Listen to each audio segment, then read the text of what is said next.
muuqaalkan waxaan doonayaa inaad kula wadaago xog degdeg ah oo ku saabsan waxa ka jira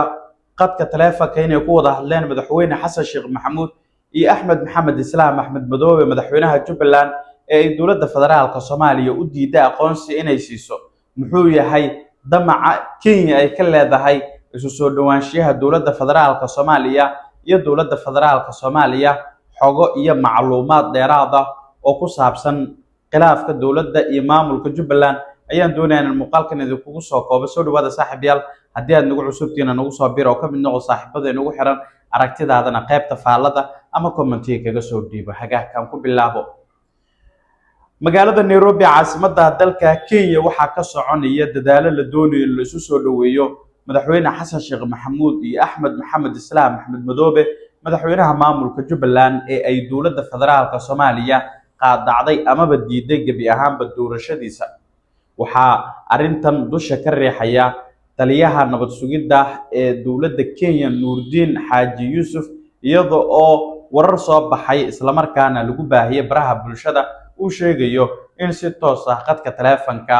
ay ku wada hadleen madaxweyne xasan sheekh maxamuud iyo axmed maxamed islaam axmed madoobe ila ka tirsan madaxtooyada qaranka ayaa xaqiijiyay in warkan uu yahay mid aan sal iyo raad toona lahayn waxaana lagu tilmaamay mid been abuur ah iyadoo uu madaxweyne xasan sheekh maxamuud uu ka cagajiiday gabi ahaanba isku day la doonay in qadka taleefanka lagu wada hadalsiyo isaga iyo axmed maxamed islaam axmed madoobe sida xoguhu ay tilmaamayaan madaxweyne xasan sheekh maxamuud ayaana ganafka ku dhuftay isku dayada dowladda Kenya ay ku doonayso inay isu soo dhaweyso Jubbaland iyo dowladda federaalka ah ee Soomaaliya axmed madoobe oo Nairobi ku sugan maalin ka hor waxa uu magaalada Kismaayo safar qarsoodi uu ku yimid Nuurdiin oo ah taliyaha nabad sugidda ee Kenya oo ay ka wada hadleen sidii loo soo afjari lahaa khilaafka kala dhaxeeya dowladda federaalka ah ee Soomaaliya iyadoo axmed maxamed islaam axmed madoobena la sheegay in shuruudo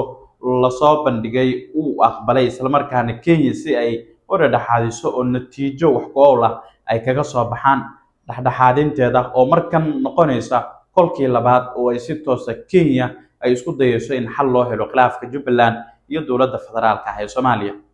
in madaxweyne xasan sheekh maxamuud uu ka cagajiido arintan Kenya damaceeda ugu weyn ayaa ah in si toos ah ay markan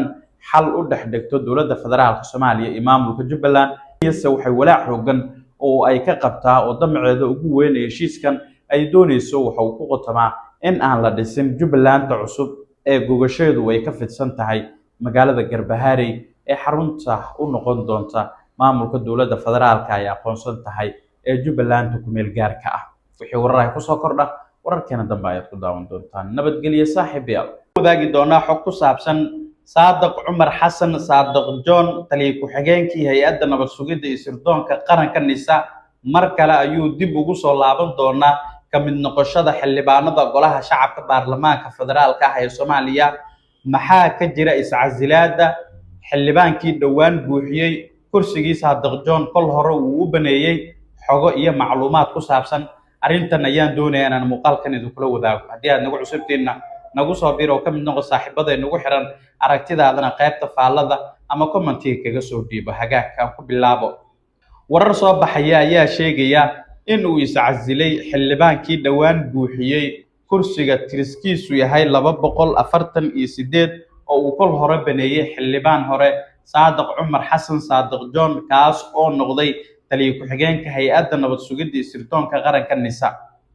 waxaa gabi ahaanba iska casilay xilkaasi oo wax ku dhow 5 bilood hayay xildhibaan Maxamed Cabdi Xasan oo loo garan og yahay afweyne kaas oo 12 sanadood oo xabsi ah ku soo qaatay mid ka mid ah dalalka Yurub ka gadaal markii lagu eedeeyay inuu ka mid ahaa xubnaha horboodka u ahaa burcadbadeedka Soomaaliyeed